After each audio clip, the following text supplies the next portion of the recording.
This lecture is about pre-processing predictor variables. And so as we saw in previous lectures, you need to plot the variables up front so you can see if there's any sort of weird behavior of those variables. And sometimes predictors will look very strange or the distribution will be very strange, and you might need to transform them in order to make them more useful for prediction algorithms.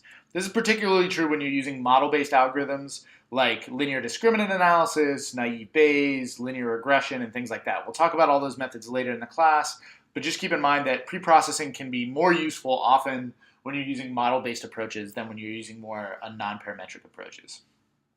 So why pre-process? Here again, I'm loading the caret package, and I'm loading the kernlab package, and then I'm attaching the spam data.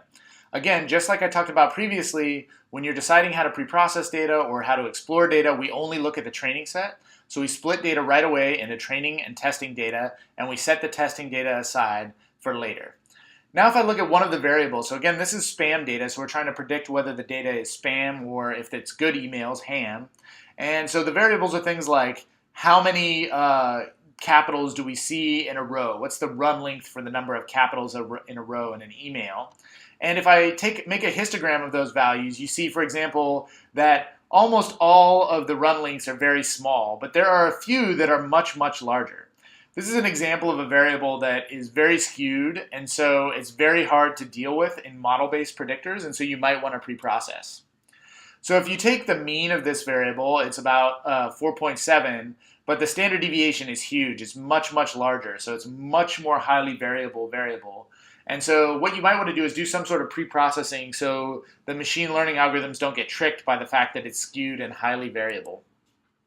So one way that you can do this is by basically standardizing variables, and the usual way to standardize variables is to take the variable values and subtract their mean, so you take the values, subtract the mean, and then divide that whole quantity by the standard deviation. When you do that, the mean of the variables that you have will be 0, and the standard deviation will be 1, so that will reduce a lot of that variability that we saw previously, and it will standardize the variables somewhat. One thing to keep in mind is, again, when we apply a prediction algorithm to the test set, we have to be aware that we can only use parameters that we estimated in the training set. In other words, when we apply this same standardization to the test set, we have to use the mean from the training set and the standard deviation from the training set to standardize the testing set values. What does this mean? It means that when you do the standardization, the mean will not be exactly 0 in the test set, and the standard deviation will not be exactly 1 because we've standardized by parameters estimated in the training set. But hopefully they'll be close to those values, even though we're using not the exact values built in the test set. You can also use the preprocess function to do a lot of standardization for you. So the preprocess function is a function that's built into the caret package. And here I'm passing it all of the training variables except for one, except for the 58th one in the data set, which is the actual outcome that we care about. And I'm telling it to center every variable and scale every variable. That will do that same transformation that we talked about previously to the data, where you subtract the mean and divide by the standard deviation. And you can see that by looking at the mean of the value capital AV, just like we did before, and you can see that after using the preprocess function, the mean is 0 and the standard deviation is 1. So preprocess can be used to perform a lot of the preprocessing techniques that you used to have to do by hand. The other thing that you can do is you can use the object that's created using the preprocessing technique to apply that same preprocessing to the test set. So here, this pre-obj was the object used on the previous slide. That was the object that we created by preprocessing the training set. So looking at that value, we can see now if we pass the testing set to the predict function, then what it'll do is it will take the values calculated on the preprocessing object and apply them to the test set object. And so again, in the post-processed test set data, the mean won't exactly be equal to 0 for any variable, and the standard deviation won't exactly be equal to 1, but they'll be close because we use the training set values to normalize. You can also pass the preprocess commands directly to the train function in caret as an argument. So for example, here we can send to the preprocess argument of the train function the parameters center and scale, and that will center and scale all of the predictors before using those predictors in the prediction model. The other thing that you can do is do other kinds of transformations. So centering and scaling is one approach, and that will take care of some of the problems that we see in these data. You can remove very strongly biased predictors or predictors that have super high variability. The other thing that you can do is use other different kinds of transformations. One example is the Box-Cox transforms. Box-Cox transforms are a set of transformations that take continuous data and try to make them look like normal data. And they do that by estimating a specific set of parameters using maximum likelihood. So if I use the preprocess function and I tell it to perform Box-Cox transformations on each of the variables, and then I predict each of the different variables using that preprocess object on the training set, I can look at the capital average values, and I can make a histogram of those values. And now, remember in the original plot of the histogram, they looked like a huge pile at 0 and a few values that were large. And now you see something that looks a little bit more like a normal distribution, a little bit more like a bell curve here. You will notice that it doesn't take care of all of the problems. So for example, there's still a stacked set of values here at 0. And in the QQ plot, so this is showing the theoretical quantiles of the normal distribution versus the sample quantiles that we've calculated for our preprocessed data, you can see that they don't perfectly line up. And in particular, there's this, again, chunk down here at the bottom. These don't lie on a perfect 45-degree line. And so that's because if you have a bunch of values that are exactly equal to 0, this is a continuous transform, and it doesn't take care of values that are repeated. So it does take care of a lot of the problems that would occur with using a variable that's highly skewed, though. So the thing that we can do is also impute data for these data sets. So it's very common to have missing data. And when you're using missing data in the data sets, the prediction algorithms often fail. Prediction algorithms are built not to handle missing data in most cases.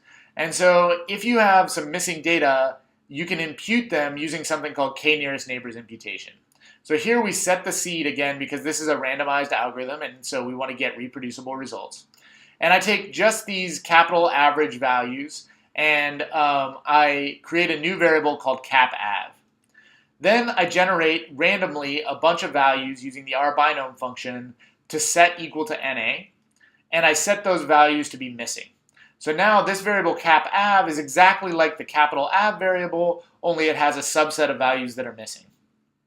So now I want to know, how would I handle those missing values? I did this so that we could see how we could handle missing values in a data set.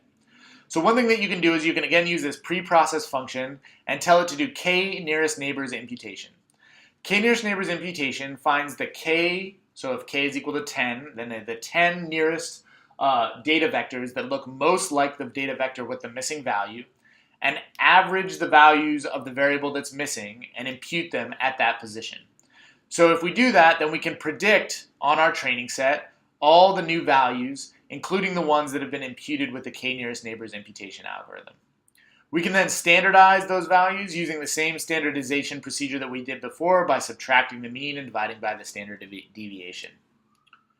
One thing that you can do is you can look at the comparison between the actual, in this case, when we set some of the values to be equal to NA in advance, we can look at the values that were imputed and the values that were truly there before we removed them and made them NAs, and we can see how close those two values are to each other. And so you can see, for example, that those values are relatively close to each other. Most of the differences are very close to 0. Here you can see that the values are mostly very close to 0, so the imputation worked relatively well. You can also do look at just the values that were imputed. So again, here I'm looking at the quantiles of this same difference between the imputed values and the true values, but only for the ones that were missing. And here you can see again, most of the values are close to 0. But here we're only looking at the ones we're missing, so clearly some of them are more variable than previously. And then you can look at the ones that were not the ones that we selected to be NA, and you can see that they're even closer to each other. And so the ones that got imputed are a little bit farther apart, but aren't that much farther apart. So there's a lot more to learn about training and testing sets in terms of transformations, but the things to keep in mind are that training and test sets must be processed in the same way.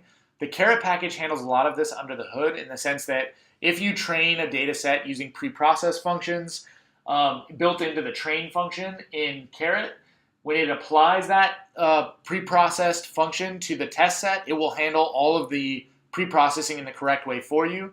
In general, you need to pay attention to the fact that anything you do to the training set will create a set of parameters. You must use only those parameters when you apply it to the test set. You can't estimate new transformations on the test set alone.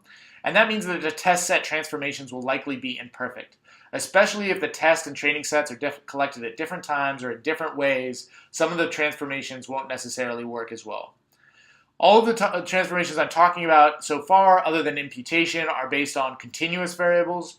When dealing with factor variables, it's a little bit more difficult to know what's the right transformation. Most machine learning algorithms are built to deal with either binary predictors, in which case the binary predictors are often not preprocessed, or continuous predictors, in which case sometimes it's expected that the data are preprocessed to look more normal. You can go to this link that I've linked to here to look into more information about how to preprocess data for prediction using the Carrot package.